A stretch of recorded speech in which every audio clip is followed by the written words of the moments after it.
আমার প্রিয় কবুতর প্রেমী ভাইয়েরা, আজকে আপনাদের সাথে একটা কথা শেয়ার করব। তো আপনারা কীভাবে খাবার কিনে লস বা ক্ষতির সম্ভাবনায় পড়েন, তো এইটা নিয়ে আজকে একটা ভিডিও থাকবে। তো ভিডিওটা সবাই মনোযোগ দিয়ে দেখেন। আর ভিডিওটা ভালো লাগলে অবশ্যই আমার পেজটা ফলোইং করে রাখবেন এবং পেজটা শেয়ারিং করে দেবেন। আর যারা আমার ইউটিউব চ্যানেলতে দেখছেন তারা অবশ্যই আমার ইউটিউব চ্যানেলে সাবস্ক্রাইব করে দেবেন। তো আমি আজকে আপনাদের সাথে এই খাবার বিষয় নিয়ে একটা কথা বলবো, আমি কীভাবে লসের ভাগ্যে পড়লাম এই খাবার কিনে। তো এটা নিয়ে করবো। তো ভিডিওটা পুরোপুরি দেখেন, শুনেন, তারপর আপনারা অবশ্যই কমেন্টস করবেন।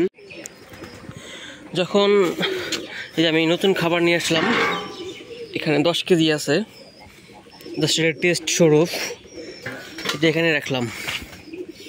এটা আমার অন্য একটা দোকান থেকে আনা। আর এটা ভিতরে যে আমার নিয়মিত যে খাবারটা থাকে, মানে নিয়মিত যে দোকান থেকে খাবারটা আনি, সেটা দেখেন। আপনাদের আজকে একটা জিনিস দেখাবো। তো আচ্ছা, ব্যাগটা খুললে তখন হয়তো আপনারা পুরোপুরি ক্লিয়ারলিভাবে বুঝবেন যে দুইটা খাবারের ভিতরে পার্থক্যটা কি, আমরা কিভাবে ঠকি। তো দেখেন, আমি এই খাবারটা এখন খুলে এই বলে রাখি, আর এই খাবারটা এখানে থাক। তো দাঁড়ান, সাপোজ দেখেন যে এটা যে আমি অন্য একটি দোকান থেকে খাবার আনছি। এই দোকান থেকে আমি আগে মাঝে মাঝে খাবার আনতাম। তো এই যখন আমি বস্তাটা আনা শুরু করি, তখন আর এই দোকান থেকে আর খাবার আনতাম না। তো দেখেন এই খাবারটা দেখেন কত ফ্রেশ, দেখেন কত ফ্রেশ। দেখেন গম ভুট্টা, একটু বাজে কোনো খাবার নাই, বা যেটা মানে কবুতর খাবে না এমন কোনো খাবার নাই এটার ভিতরে। আর যেটা আমি নিয়মিত একটা দোকান থেকে আনি, সেটা আমি এটার উপরে রেখে আমি দেখাচ্ছি। দেখেন, এই যে দেখেন খাবারটা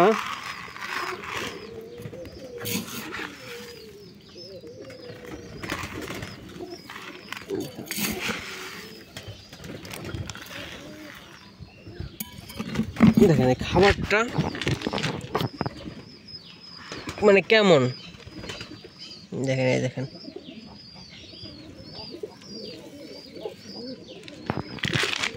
এটা কি চকচকা, আর এটা কি ময়লা টাইপের।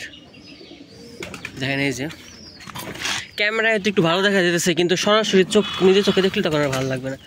দেখেন এই যে এটা ক্যামেরায় আপনাকে চকচকা লাগতেছে, কিন্তু এইখানে কিন্তু অনেক বাজে খাবার আছে যেটা আমরা কবুতর খাই না। সাপোজ আপনাদের আমি দেখাই, দেখেন এই যে সাদা দেখতেছেন না, এই যে সাদা এগুলি কি? এই যে দেখেন, এই যে কবুতর হাঁটতেছে, দেখেন সাদা। এই দেখেন এই যে সাদা এগুলি কি? এই যে এগুলি কি? এই যে এগুলি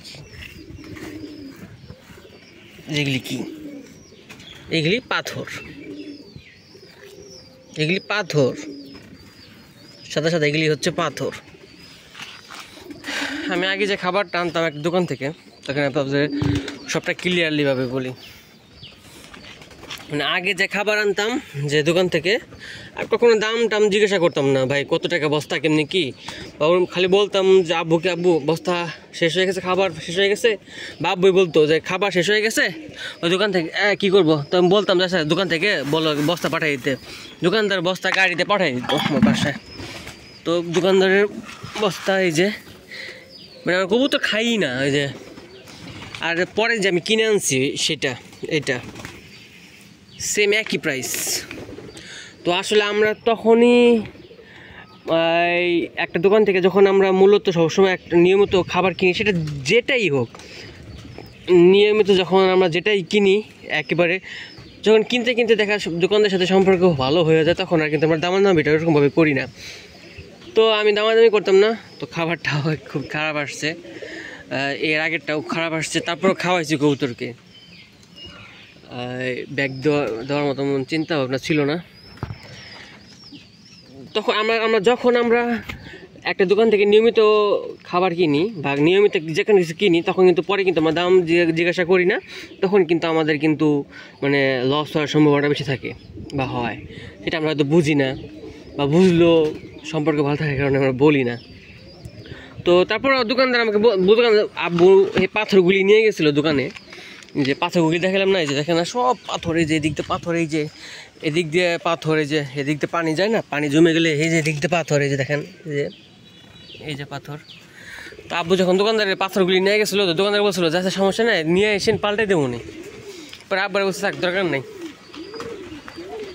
তো আমরা যখন একটা দোকান থেকে নিয়মিত জিনিস কিনি, কোনো কিছু যাচাই বাছাই না করে, তখনই আমরা মানে লসের ভাগ্যে পড়ি, তখনই আমাদের ক্ষতি হয়, বা তখনই আমাদের একটা ইয়ে হয়।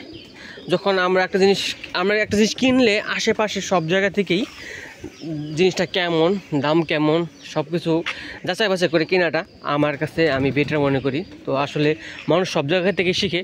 তো আমি ওনার কাছ থেকে নিয়মিত বস্তা খাবার কিনতাম, তো এখন থেকে আর কি অন্য জায়গা থেকে আনলাম। মানে এই খাবারটা দেখে আমার নিজেরই অনেক ভালো লাগতেছে, কোনো কিছু নাই, একবার ফ্রেশ। আর এই খাবারটা নিজের চোখে দেখলে পরে আমি আপনাদের একটা জিনিস দেখাই, মানে এইগুলি কবুতর আপনাদের জীবনও খাবে না, আপনার জীবনও খাবে না। আমি দেখাইতেছি, হাতে উঠাইতেছি খাবারগুলি, এই খাবার জীবনও খাবে না। মিনিমাম এখানে এই খাবার পুরো বস্তাতে অনেকগুলি থাকবে। আমাকে অনেকে বলছেন ভাই আপনি যে দোকান থেকে বা যেখান থেকে খাবার কিনেন আমাকে পাঠান, বা আমাকে পাঠানো যাবে কি না। আসলে আমি ওই রিস্ক নিতে চাই না, কারণ বস্তার ভিতরে কী খাবার আছে সেটা তো দেখা যায় না, আমি ওই রিস্কটা নিতে চাই না। এই জন্য আমি আর কখনো ইয়েটা করে এই খাবারে যে এই কবুতর কিন্তু জীবনও খাবে না, এই ওয়েস্ট খাবারটা কবুতর জীবনও খাবে না, এই যে ফেলে দিলাম, এটা কবুতর জীবনও খাবে না। তো আপনাদের কাছে এটাই রিকোয়েস্ট, আপনারা যখন খাবার কিনেন একটা দোকান থেকে একবারে ফিক্সড করে কখনো কিনবেন না খাবার, কয়েকটা দোকান থেকে যাচাই বাছাই করে খাবার কিনবেন। তারপরে আপনারা বুঝতে পারবেন যে খাবারের যে গুণে মানে কোনটা, তখন আপনারা বুঝতে পারবেন। তো আমার এক বড় ভাই আছে মনির ভাই, উনি সৌদি আরব থাকে, মুন্সিগঞ্জ বাসা ওনার। উনিও কিন্তু সেম একই, মানে একটা দোকান থেকে খাবার আনতো, প্রথমে খুব ভালো ছিল, পরে আস্তে আস্তে খারাপ খাবার দিচ্ছে, কিন্তু প্রাইসটা সে আগের দামে রাখে। তার খাবার শুনলাম ধানও আছে, আছে, কিন্তু সে আরও বেশি প্রাইস রাখে। তো এর জন্য আর কি সবাইকে মানে আমার থেকে বলা যে আপনারা খাবারটা খাওয়াবেন, যাচাই বাছাই করে খাওয়াবেন, খারাপ খাবার খাওয়ানোর চেষ্টা করবেন না। যত টাকা দিয়ে কিনে খাওয়াবেন, আপনাদের কেউ ফ্রি খাবার দিচ্ছে না, আপনি কেন খারাপ খাবার খাওয়াবেন? আপনি একটু কষ্ট হলেও আপনি একটু ভালো খাবার খাওয়ানোর চেষ্টা করবেন। তো যে আমি এখানে ভালো খাবার পাইছি, আমি ভালো খাবার নিয়ে আসছি। তো আমার এখানে বাজে খাবার এগুলি দেখেন, যে একবারে বাজে খাবার। তো সবসময় চেষ্টা করবেন ভালো কিছু খাওয়ানোর জন্য। তো সবাই ভালো থাকবেন, সুস্থ থাকবেন। আসসালামু আলাইকুম।